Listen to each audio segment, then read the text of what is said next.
Boa noite, meninas. Vamos para mais uma aulinha. Hoje a gente vai dar continuidade a tudo que a gente veio estudando, né? A gente já estudou a saúde, já estudou sobre a enfermagem no mundo e agora a gente vai entender um pouquinho sobre a história da enfermagem no Brasil. Vamos lá? Então vamos lá conhecer um pouquinho mais sobre a história da enfermagem no Brasil. Então, a organização de enfermagem na sociedade brasileira, ela começa no período colonial, no descobrimento do Brasil, e ela vai até o final do século XIX. Essa profissão ela vai surgir de uma mera e simples cuidado, né? Desde a época da saúde, né? Que ainda nem existiam as profissões, ela começou com uma prestação de cuidados, e aqui no Brasil também ela não foi diferente, né? Aos doentes, que era realizado por um grupo formado, a maioria das vezes por escravos. Então, lembra o que foi que eu falei para vocês? Que a enfermagem, naquela época, ela era vista como algo degradante, né? Porque, convenhamos, alguns cuidados de enfermagem eram vistos como algo sujo, que era a limpeza do paciente, dar banho no paciente, trocar a fralda do paciente. Então, era visto como algo, uma profissão suja, que ninguém queria fazer. E aí, nessa época, esses escravos, eles atuavam nos domicílios dessas pessoas para trazer esse tipo de atenção à saúde. Desde o princípio até a abertura das casas de misericórdia que existem até hoje aqui no Brasil, que tiveram origem em Portugal, esse trabalho era desempenhado por escravos. A primeira casa de misericórdia, ela foi fundada quase 50 anos depois do descobrimento do Brasil, na Vila de Santos, e em seguida, no século XVI, no Rio de Janeiro, a gente teve no Rio de Janeiro, em Vitória, em Olinda, em Ilhéus, e mais tarde também em Porto Alegre e Curitiba, que foi inaugurado em 1880, na presença de Dom Pedro II e de Dona Cristina. Ou seja, veja quanto tempo depois é que a gente foi expandir, né, a saúde aqui no Brasil. No que diz respeito ao povo brasileiro, merece destaque também o padre José de Anchieta. Não sei se vocês recordam dele lá do ensino médio. Aliás, do ensino fundamental, eu lembro como hoje nas aulas de história a gente aprendeu um pouquinho sobre o padre José de Anchieta, que ele ensinava aos índios e aos escravos sobre a ler, a escrever, etc. Mas ele também não se limitou só a isso, né? Ao ensino e à catequese. Ele foi além, observando todas as necessidades que aquela população tinha, e aí ele foi, através de escritos, encontrou estudos sobre o Brasil, sobre seus primitivos habitantes, sobre o clima e sobre as doenças comuns. Essa aulinha aqui é da professora Cíntia Regis, eu vou até colocar depois aqui o Instagram dela para vocês seguirem, que ela traz muita dica boa de concurso, de estudos. Então acompanha aí, professora Cíntia Regis, um beijo, obrigado pela aulinha. E aí, ele também fala que na época a terapêutica, ou seja, o tratamento que existia na época, era a base de ervas medicinais que eram minuciosamente descritas. Ou seja, desde a época lá da Grécia, né, a gente já via que a Grécia era uma grande percursora desse tratado de ervas medicinais, mas aqui no Brasil a gente tinha uma coisa diferente. Quem é que sabe lembrar quem é que usava desde o princípio ervas medicinais aqui no Brasil? Era os índios, né? Então, os índios também optavam pelas tratamento através de ervas medicinais. Pressupõe também que os jesuítas, eles faziam a supervisão desses serviços que era prestado por pessoas treinadas por eles. Mas não há registro a respeito disso, isso é só uma hipótese, tá? Outra figura também bastante em destaque é o Frei Fabiano Cristo, que durante 40 anos exerceu atividades de enfermeiro no convento Santo Antônio do Rio de Janeiro. Então, veja como a história se repete, né? A gente tem, quando a gente foi estudar a saúde em diversas civilizações, o crescimento da enfermagem na Europa, a gente vê que isso também se cresceu a partir desses freis, desses padres, desses sacerdotes, das freiras. E aqui no Brasil a gente teve esse outro destaque que foi os escravos, né? Que foram os primeiros enfermeiros, vamos dizer assim, daqui do Brasil. Eles tiveram um papel super relevante, porque só os religiosos eles não iam dar conta dos doentes, né? Lembra que muitos portugueses, muitos europeus trouxeram diversos tipos de doenças infecto-contagiosas e muita gente adoeceu naquela época. E aí não tinha como dar conta somente os freis, as freiras, os frades, tinha que entrar também os escravos nessa ajuda. E aí, em 1738, Romão de Martins Duarte, ele consegue fundar no Rio de Janeiro a Casa dos Expostos, e somente em 1822 o Brasil começou a tomar algumas medidas de proteção à maternidade. Olha aí, lembra que uma das coisas que eu também citei é que a enfermagem ela nasceu também através desse desenvolvimento de parto, né? Então a gente ainda faz parte da nossa classe, as parteiras, e um grande destaque que a gente tem entre os enfermeiros são os enfermeiros obstetras, né? Eles são bastante conceituados. Então, as maternidades, elas conhecem a legislação mundial e elas começam a ter um padronizamento para funcionar essas salas de partos. Ou seja, essa Casa dos Expostos ela começou a ser referência em partos graças à atuação de José Bonifácio de Andrade Silva, tá? Em 1832, organizou-se o ensino médico e foi criada a Faculdade de Medicina do Rio de Janeiro. Então, a gente tem dois pontos marcantes aí no Brasil, que o primeiro deles vai ser o descobrimento do Brasil. E aí a gente tem alguns tipos de ações, mas muito raras, etc e tal. E o segundo foi quando Dom João, ele veio para o Brasil, né? Ele veio, na verdade, corrido, que o povo chama, né? Porque Napoleão invadiu Portugal atrás dele e ele veio-se embora para o Brasil. E aí a gente teve, assim, uma grande melhora. A gente considera que é o segundo descobrimento do Brasil, porque esse primeiro foi só para extrair riquezas, extrair tudo que o Brasil tinha de melhor, né? Madeira, ouro, diamantes, etc. E aí não se tinha nada, colonização, vamos dizer, era só para retirar as riquezas, E aí quando Dom João ele se vê sem poder voltar para Portugal e vê que ele vai passar o resto da vida dele aqui no Brasil, aí ele começa a se preocupar em algumas medidas de saúde, e uma das primeiras que ele fez foi criar uma faculdade de medicina, porque quando ele chegou só existia 4 médicos no Brasil todo. Então foi uma das coisas que ele tentou organizar. A gente teve, dentro dessa escola de medicina, a célebre Madame Durocher, que foi a primeira parteira formada no Brasil, e aí começava a nascer a enfermagem científica a partir dessa mulher, né? Um olhar para a enfermagem como algo que não era só um cuidado doméstico, mas sim algo científico, algo relevante. E aí só lá no começo do século XX que teve um grande número de teses médicas que foram apresentadas sobre principalmente a higiene infantil, que a gente tinha muitos casos de tétano infantil devido à não higienização da tesoura na hora do corte do cordão umbilical, e também alguns casos de mortalidade infantil porque simplesmente não existia nem a lavagem das mãos entre um parto e outro, entre cirurgias, certo? Então a gente tinha várias pessoas que morriam de infecção.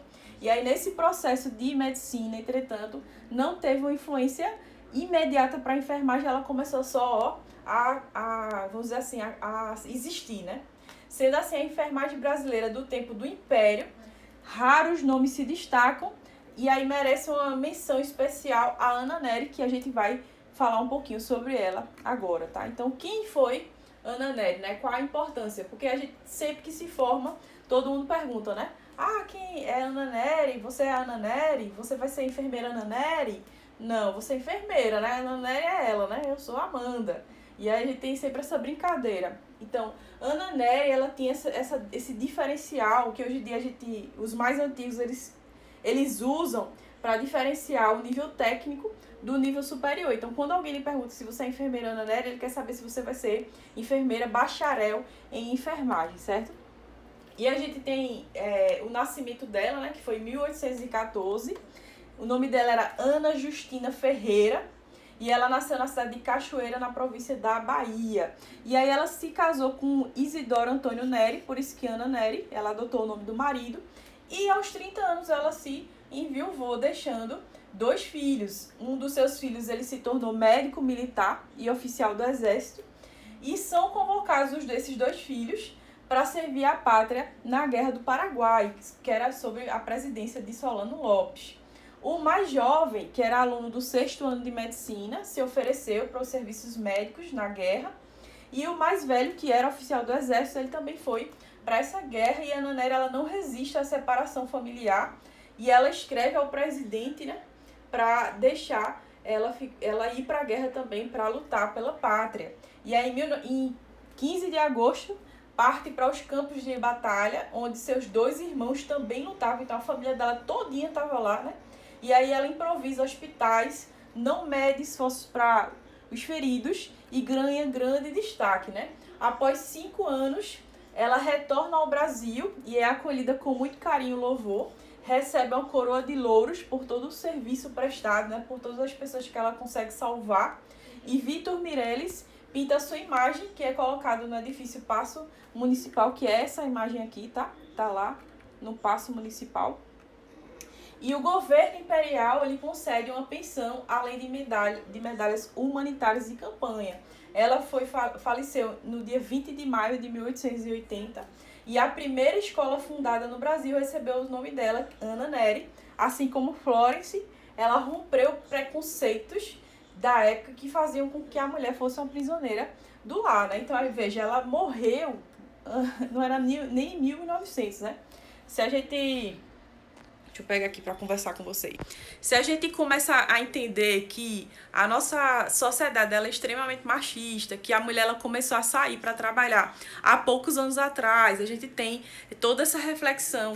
Por exemplo, a minha avó, o máximo que ela conseguiu estudar para a época, ela tinha condições financeiras para estudo, mas o máximo que uma mulher poderia estudar era até o ensino fundamental, e depois ela fazia um curso, que era o curso superior da mulher, vamos dizer assim, que era de doméstica, para aprender a cozinhar, a cuidar dos filhos, a cuidar do marido. Então, não existia espaço no mercado para a mulher. Se a mulher ela poderia ser freira, enfermeira ou do lar, não tinha outra situação.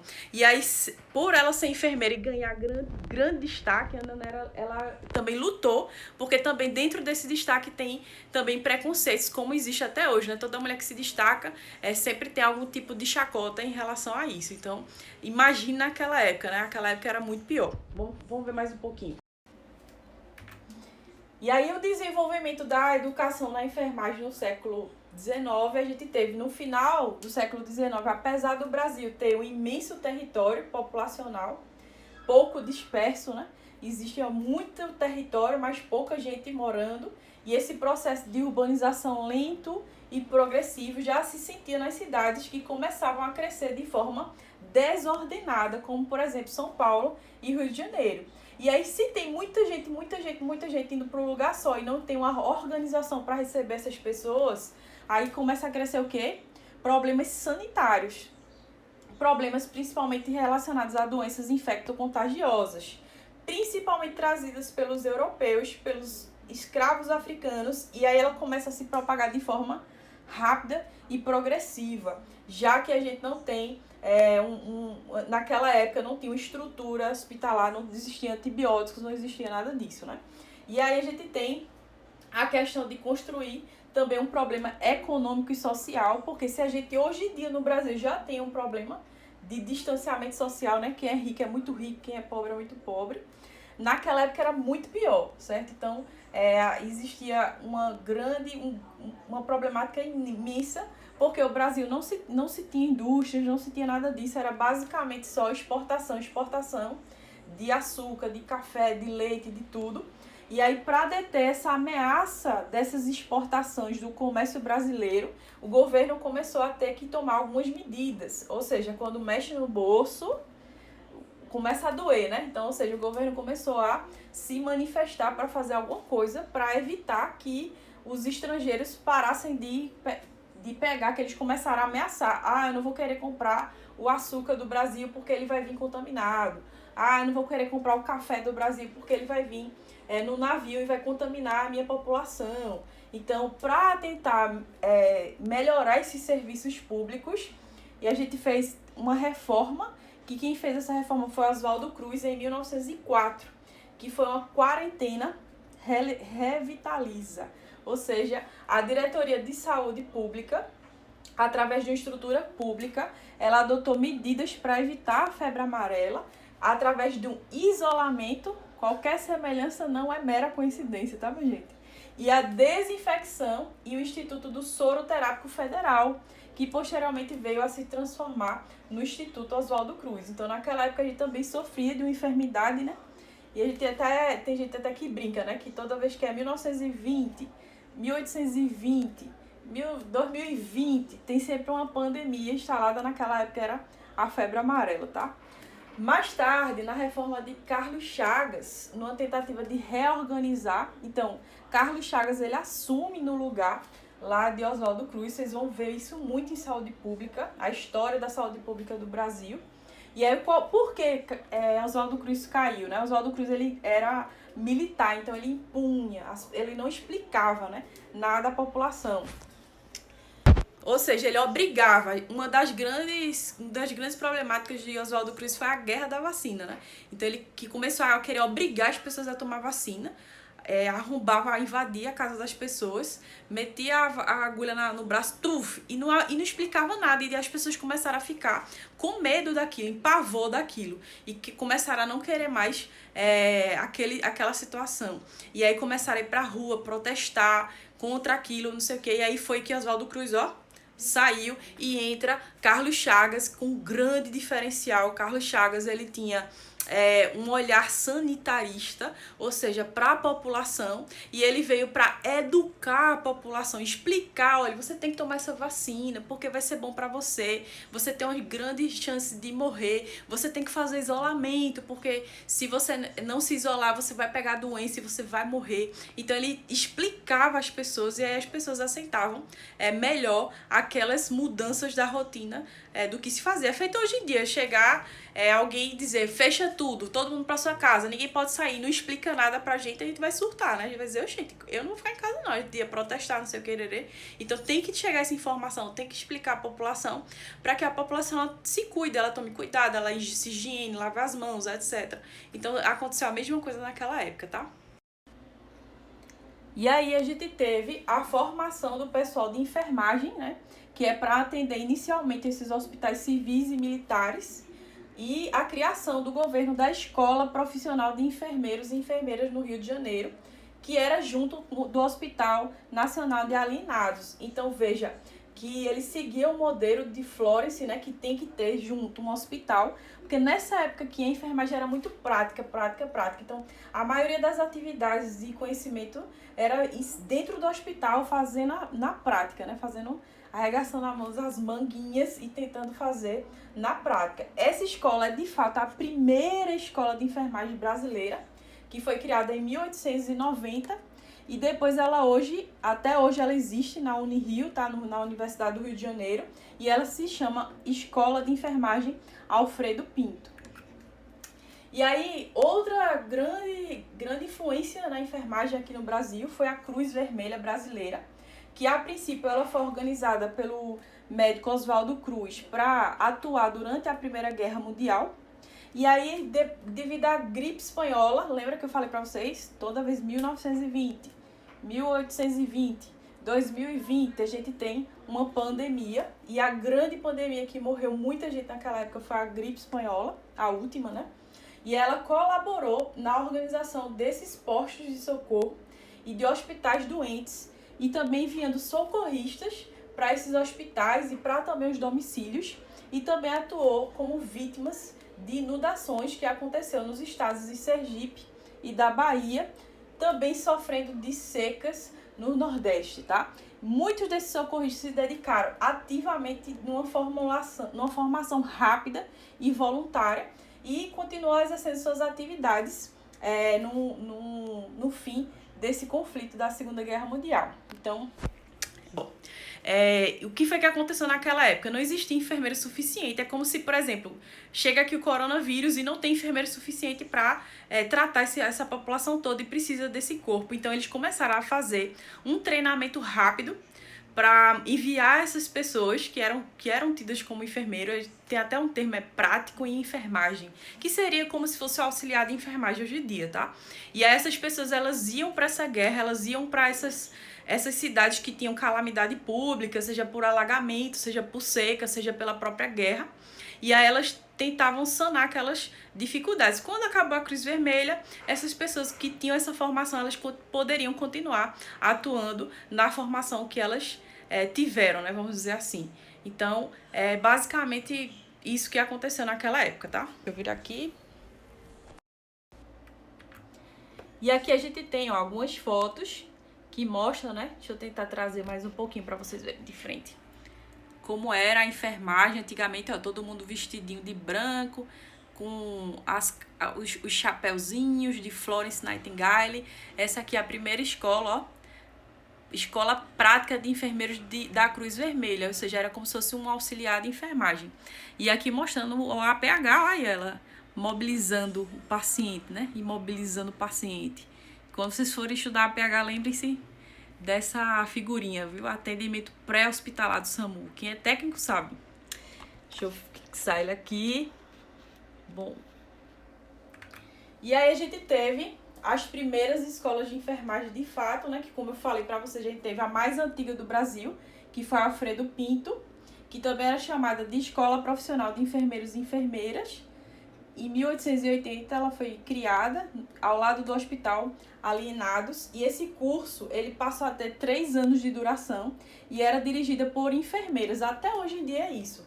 Só quem pode coordenar, dirigir uma escola de enfermagem, uma organização de enfermagem, só quem pode é enfermeiro. Se tiver alguma escola de enfermagem que não esteja coordenada, dirigida por um enfermeiro, o Corém pode ir lá e fechar a escola, tá? Por irregularidade. E ela foi organizada por Maria Panfiro, que era uma das pioneiras da escola, e ela trouxe esse método de Florence. Anteriormente a isso, a gente tinha algumas escolas que formavam enfermeiros em 1 ano só, que era o que a gente tinha, aquele prático de enfermagem, que seria o auxiliar de enfermagem, tá? A gente teve a Cruz Vermelha, que já encerrou as suas atividades. Essa aqui, ela ainda existe, tá? A Alfredo Pinto, ela é no Rio de Janeiro. Aqui tá a foto dela. A da Cruz Vermelha eu já falei pra vocês, né? Que foi só durante a guerra. E aí o diploma era até expedido pelo Ministério da Guerra, que existia um Ministério da Guerra no Brasil. E aí ela já encerrou suas atividades, mas teve uma grande contribuição, porque a enfermagem ela começou a ser bem vista, ela começou a ver, a sociedade começou a ver a importância da enfermagem, principalmente nessas épocas de guerra, tá?